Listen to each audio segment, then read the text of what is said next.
আসসালামু আলাইকুম বন্ধুরা। হ্যালো বন্ধুরা, আপনাদের মাঝে নিয়ে আসলাম ছোট্ট একটি ব্লগ। আজকে ইরাকে ঈদের নামাজ কীভাবে পড়লাম আপনাদেরকে নিয়ে, তাহলে চলুন শুরু করা যাক। এই যে প্রথমে বাড়ি থেকে বের হব নামাজের জন্য, আর তো বের হতে পারছি না। কেন জানেন? বৃষ্টি অনেক, যেহেতু নামাজের সময় হয়েছে ফজরের পরপরই ঈদের নামাজ শুরু হয়ে যায়। তারপরে অনেক চেষ্টা করলাম বের হতে কিন্তু অনেক বৃষ্টি, বের হতে পারছি না। তারপরে বের হলাম, অনেক কষ্ট মষ্ট করে বের হলাম। রাস্তার মধ্যে একটু বৃষ্টিতে ভিজেই বের হওয়ার পরে একটা গাড়ি পেলাম। এই যে এটা দেখেন, যে গাড়ি থেকে চলতেছি, এটা একটা সিএনজি টুকটুক যেটাকে বলে আরবিতে। এখানে পাওয়ার পরে কোনো রকম একটা টুকটুকে উঠলাম। ওঠার পরে এই যে আস্তে আস্তে আমাদেরকে নিয়ে যেতেছে মসজিদে। আমরা হাইটে গেলে এমনি যে আমরা রাস্তা ক্রস করে যাই, মানে একটা উঁচা, মানে রাস্তা থেকে এক রাস্তা থেকে আরেক রাস্তা বা পাহাড়ি রাস্তা দিকে চলে যাই, মানে অনেক কাছে 2-3 মিনিট লাগে হাইটে গেলে, বা একটু এরকমই লাগে সময়। দেখেন যে টুকটুকটা মানে অনেক রাস্তা, তো রাস্তা দিয়ে ঘুইরা মানে মেন রোড দিয়ে যাইতেছে, তাই কারণে একটু সময় লাগতেছে।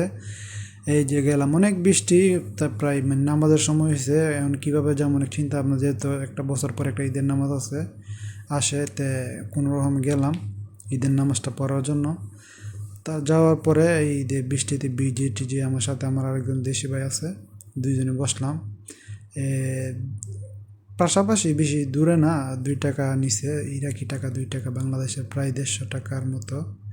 হ্যাঁ, 150 টাকার উপরে হবে। এই যে মসজিদে এসে পড়লাম, এই যে মসজিদের কাছাকাছি এসে পড়লাম। এসে পড়ার পরে যে আবার গাড়িওয়ালা বলতেছে যে তুমি এখানেই নেমে যাও।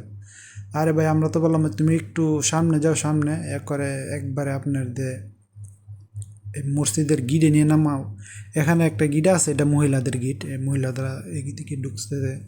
বৃষ্টির কারণে যেহেতু রাস্তাঘাটে কোনো মানুষ নাই, এই যে এটা মহিলাদের গিট, আর সামনে মেন গিট যেটা পুরুষদের গিট আছে।